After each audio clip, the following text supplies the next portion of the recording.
अब सिर्फ 2 या ढाई महीने रह गए हैं T20 वर्ल्ड कप को और अभी अभी इंग्लैंड की सीरीज खत्म हुई है जिसमें हमने 2-1 से वनडे सीरीज में जीत हासिल करी है और उससे पहले T20 जो सीरीज हुई थी उसमें भी 2-1 से जीत हासिल करी। लेकिन इंग्लैंड की सीरीज खत्म हुई उसके बाद हमें कई सवालों के जवाब मिल चुके हैं कि कौन सी टीम या कौन सा कॉम्बिनेशन, कौन सा कप्तान या कौन से ऐसे पोजीशन पर पक्के प्लेयर्स जा सकते हैं T20 वर्ल्ड कप के लिए। और उन सवालों का जवाब देने के लिए और उन सवालों के जवाब की बात करने के लिए जो हमें मिल चुके ओम और मैं आपके साथ जुड़े हैं। तो ओम, शुरुआत करते हैं सबसे पहले आपसे कि आप अभी मेरे से थोड़ी देर पहले शेयर कर रहे थे कि रोहित शर्मा हैं तो जीत की गारंटी पक्की है। बिल्कुल, हमने इस पे डिस्कशन भी किया था, एक अच्छी हमने बात भी की थी कि लगातार 7 सीरीज रोहित शर्मा अपने नाम कर चुके हैं जब से इन्होंने कप्तानी का होश संभाला, जब से इन्होंने देश की कप्तानी संभाली है। तो लगातार अगर आप पहले ही साल में आप लगातार 7 सीरीज जीत जाते तो ये काफी हद तक ड्रीम कैप्टनसी कहूंगा मैं। अब ये हर रोज होते हुए आप देखते नहीं कि कोई आप एक कप्तान आए और वो लगातार 7 सीरीज जीत जाए। अब अभी जॉस बटलर ने होश संभाला है कप्तानी का, देखिए उन्होंने लगातार 2 सीरीज हरवा चुके हैं वो। अब तो रोहित शर्मा का जो ये ड्रीम कैप्टनसी चल रही है कब तक चलेगी ये सवाल है, क्योंकि अभी अब बड़े आईसीसी टूर्नामेंट आ रहे हैं, एशिया कप आ रहा है, बिल्कुल एशिया कप के बाद आपके पास वर्ल्ड कप खेलना है। वर्ल्ड कप में इनकी असली टेस्ट होगा, यहाँ पर ये क्या एक आइडल 11 खिलाएंगे। अब तक तो ये हिसाब चल रहा है कि रोहित शर्मा है तो मतलब जीत की गारंटी है। जो इनके स्टैट्स बोलते हैं कि अब तक 32 इंटरनेशनल T20 मैचेस में कप्तानी की, जिसमें से उनको 27 में जीत हासिल हुई। बिल्कुल, तो ये जो स्टैट्स है ये बोलते हैं कि जब तक रोहित शर्मा है तो जीत की गारंटी है। तो एक हमारा कप्तान भले ही बल्ले से फॉर्म में ना चल रहा हो, लेकिन टीम को वो कैसे फॉर्म में लाता है ये बहुत इंपॉर्टेंट है और वो बखूबी इस टीम को लीड कर रहा है। बिल्कुल, और अभी अभी जो कुछ सीरीज में जो पहले पास्ट में सीरीज हुई है, जैसा कि मान लीजिए आप वेस्ट इंडीज के खिलाफ T20 और वनडे सीरीज हुई थी, वेस्ट इंडीज को क्लीन स्वीप करा, श्रीलंका के खिलाफ T20 सीरीज हुई थी, फिर टेस्ट सीरीज हुई 2 मैचों की, उसमें भी क्लीन स्वीप पूरी तरीके से कर दिया। अब इंग्लैंड में जाकर इंग्लैंड में जीत दिलाई रोहित शर्मा ने और तीसरे ऐसे कप्तान बन गए रोहित शर्मा, मोहम्मद अजहरुद्दीन और MS धोनी के बाद इंग्लैंड में सीरीज जीतने वाले वनडे और T20 की white ball series to be more precise. तो इसी सब चीज़ों को लेकर रोहित शर्मा अब सक्सेसफुल कप्तान बनते जा रहे हैं लगातार और उम्मीद है इससे भी ज़्यादा सीरीज आगे जितवाएंगे। लेकिन अब एशिया कप आने वाला और उसके बाद सबसे ज़्यादा इंपॉर्टेंट मुकाबला T20 वर्ल्ड कप का हो, तो वहाँ पर देखना यही होगा जैसे कि हमने बताया कि किस तरीके से प्लेइंग 11 में चेंजेस होंगी। उससे भी बड़ी बात करें अगर हम दूसरे सवाल की तो ये है कि विराट कोहली का फॉर्म लगातार डिप करी जा रहा है। बिल्कुल, और 1000 से ऊपर दिन हो गए कि विराट कोहली की सेंचुरी नहीं आई है व्हाइट बॉल में ना ही रेड बॉल में। लेकिन बड़ी चीज़ यह है कि अगर विराट कोहली का जो अभी ब्रेक चल रहा है उसके बाद भी जब एशिया कप में वापस आए तब भी फॉर्म में नहीं लौटे तो उनकी जगह पर तीसरे नंबर पर कौन खेलेगा, तो उसका भी जवाब हमें कुछ दिन पहले मिल गया था। आयरलैंड की सीरीज जब थी जिसमें हार्दिक पांड्या कप्तानी कर रहे थे, उसमें हमने देखा कि दीपक हुडा ने शतक भी लगाया था उस सीरीज में और कहीं ना कहीं दीपक हुडा ने बहुत अच्छी पारी खेली थी और एवरेज उनका और स्ट्राइक रेट भी बेहतर हुआ था। तो उनको हम क्या देख सकते हैं? हम तीसरे नंबर टच में चल रहा है खिलाड़ी।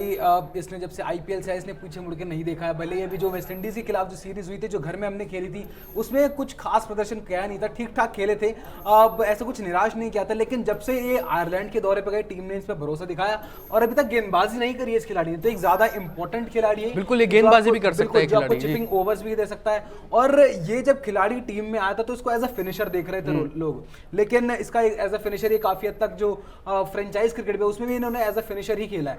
अब आते ही इनको एक 3 नंबर के एक्सपेरिमेंट पे भेजा गया कि आप 3 नंबर बैटिंग कीजिए। एक मैच में इन्होंने ओपन भी किया और इन दोनों ही एक्सपेरिमेंट्स में पास हुए।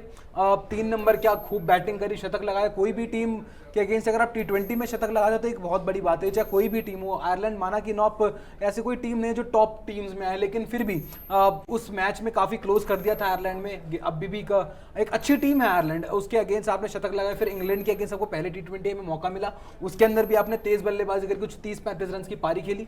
तो एक हमारे पास एक अच्छा इन फॉर्म रिप्लेसमेंट है विराट कोहली का। बिल्कुल, और लेकिन अब यही चीज़ है ओम कि अगर विराट कोहली फॉर्म में नहीं आते उसके बाद भी उनका फॉर्म डिप हो रहा होता है या एक स्थिर माइंडसेट नहीं होता, तो क्या हम देख सकते हैं दीपक हुडा को 3 नंबर पर? क्योंकि 3 नंबर एक ऐसा स्पॉट है ओम कि अगर दोनों में से एक भी ओपनर आउट हो जाता है तो तीसरे नंबर वाले प्लेयर को जिम्मेदारी लेनी पड़ती है और टीम को स्टेबिलिटी दिलवानी पड़ती है ताकि जो नीचे आने वाले उनसे बल्लेबाज हैं उन पे ज़्यादा प्रेशर ना आए। फिर उसके बाद अगर उसके अगले सवालों पे चले तो हार्दिक पांड्या के ऊपर पहले डाउट चल रहा था कि हार्दिक पांड्या पहले इंजर्ड हो गए थे, उनके बैक की सर्जरी हुई थी, फिर उसके बाद हमने देखा कि हार्दिक पांड्या पे सवाल उठाए जा रहे थे कि हार्दिक पांड्या गेंदबाजी भी नहीं कर पाएंगे या कर पाएंगे या नहीं कर पाएंगे। बल्लेबाजी तो कर ही रहे थे, उसके पे कोई शक नहीं था। फिर एकदम से हार्दिक पांड्या का राइज हुआ, अपनी टीम को आईपीएल 2022 में गुजरात टाइटंस के कप्तान बने और बेहतरीन कप्तानी करी, इतनी बढ़िया लीडरशिप क्वालिटीज देखी और गुजरात टाइटंस को जितवाया भी आईपीएल का खिताब। और अब टीम इंडिया के लिए बेहतरीन परफॉर्मेंस कर रहे हैं हार्दिक पांड्या।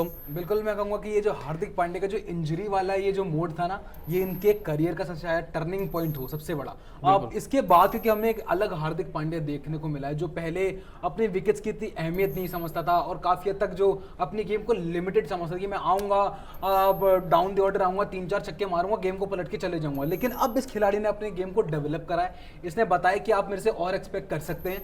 अब कप्तानी मटेरियल है, इन्होंने अपनी पहले ही टेन्योर में अपने गुजरात टाइटंस को आईपीएल विजय दिलाया, उसके बाद गेंदबाजी में भरोसा दिलाया, आप विदेशी कंडीशंस में जाके इंग्लिश बल्लेबाजों को बाउंसर्स पे आउट करके दिखाए, अपने प्लान्स पे स्टिक रहे, 4 नंबर पर बल्लेबाजी करके दिखाई और उसके बाद इनिंग्स को एंकर भी करा इन्होंने, तेजी बल्लेबाजी की। तो एक हर वो काम कर रहे हैं जो एक खिलाड़ी को आप मांग सकते हैं, एक कंप्लीट ऑलराउंडर।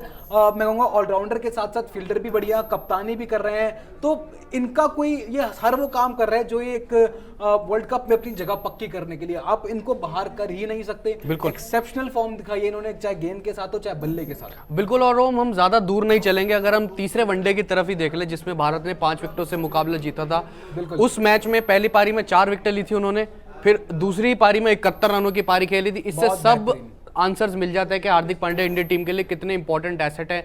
अगली चीज पे चलते हैं, अगले पार्ट पर। तो 4 नंबर का स्पॉट को लेकर सबसे ज्यादा डिस्कशन हो रहा था और इतने सारे सवाल उठ रहे थे कि चौथा नंबर का एक ऐसा स्पॉट है, वहां पर भी तीसरे नंबर के बाद स्टेबिलिटी मांगती है टीम और बैटिंग ऑर्डर में स्टेबलाइज एक चौथे नंबर का स्पॉट होना चाहिए। 2011 का वर्ल्ड कप, 2007 का वर्ल्ड कप हमने देखा था, ये सब काम युवराज सिंह करते आए थे।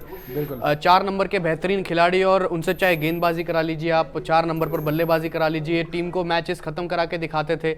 लेकिन अब हमें दिख रहा है कि सूर्य कुमार यादव वो कर सकते हैं, क्योंकि सेंचुरी भी बनाई उन्होंने T20 सीरीज में और बेहतरीन 19 मैचों में अब तक 537 रन बना चुके हैं सूर्य कुमार यादव। और सबसे खास बात जो मुझे सूर्य कुमार यादव की लगती है कि जब तक ये मैदान पे रहते हैं गेम चलता रहता है, गेम रुकता नहीं, चाहे वो स्ट्राइक रोटेट करते रहे, चाहे वो चौके लगाते रहे, गेम आपको चलता हुआ दिखाई देगा।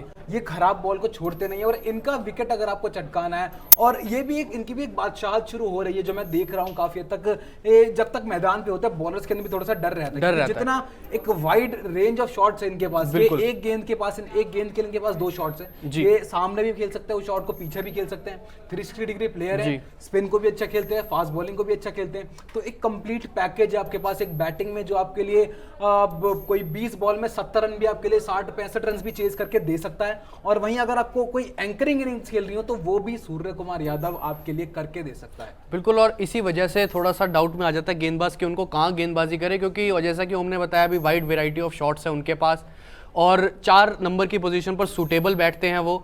अगली चीज़ और आखिरी चीज़ के ऊपर चलते हैं कि हमारे पास पहले ये सवाल उठ रहे थे जब ऋषभ पंत अच्छा परफॉर्म नहीं कर रहे थे और अननेसेसरी शॉट्स खेलकर अपनी विकेट ऐसे ही थ्रो कर रहे थे, तो डिस्कशन तो यही चल रहा था, सवाल भी उठ रहे थे कि एक सूटेबल विकेट कीपर कौन हो सकता है ले जाने वाला एशिया कप में, T20 वर्ल्ड कप में, ईशान किशन और या ऋषभ पंत या दिनेश कार्तिक।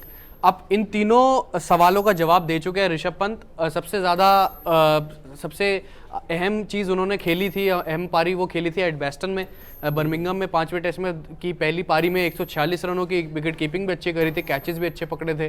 फिर उसके बाद मैनचेस्टर में 3rd वनडे में उन्होंने जो 125 नॉट आउट की पारी खेली और अपनी विकेट की अहमियत समझते हुए अपनी टीम को जिताकर चले गए। बिल्कुल, तो ऋषभ पंत के अब कैलिबर पे कोई डाउट नहीं कर सकता, कितने महान खिलाड़ी हैं, कितने इनके पास शॉट्स हैं, कितने बड़े खिलाड़ी, कितने सिंगल हैंडेडली ये मैचेस अपने ऑपोजिशन से दूर लेके जाते हैं। लेकिन यहाँ पर सवाल उठता है कि कब ये अपने विकेट की इंपॉर्टेंस को समझेंगे, जो चीज इन्होंने आखिरी वनडे में समझी। अब देखिए अगर कि इनका स्ट्राइक रेट जो था स्टार्टिंग में कम था और हार्दिक पांड्या थोड़ी धीमे बल्लेबाजी कर रहे थे, इन्होंने अपना अर्धशतक भी कुछ 70 गेंद के आसपास पूरा किया था, लेकिन उसके बाद इन्होंने अपनी गेम को थोड़ा सा पेस दिया जहां पर जरूरत थी। अगर ये खिलाड़ी ये क्वालिटी अगर करियर में कर ले तो मुझे नहीं लगता इस खिलाड़ी से बेटर कोई विकेट कीपर बल्लेबाज प्रेजेंट में।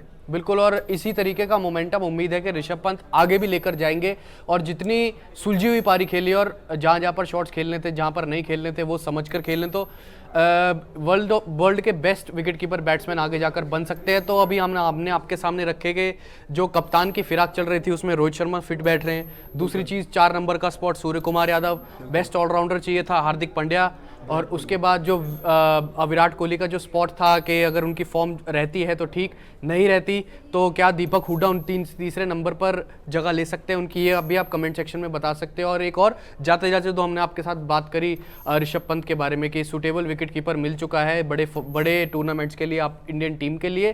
तो आप हमारे से कितना रिलेट करते हैं इन चीज़ों पर कि सही है या नहीं, आप भी अपनी राय आप हमें कमेंट सेक्शन में बता सकते हैं। और अगर आपको ये वीडियो पसंद आया हो तो इसे लाइक करें, शेयर करें और हमारे चैनल को सब्सक्राइब करें।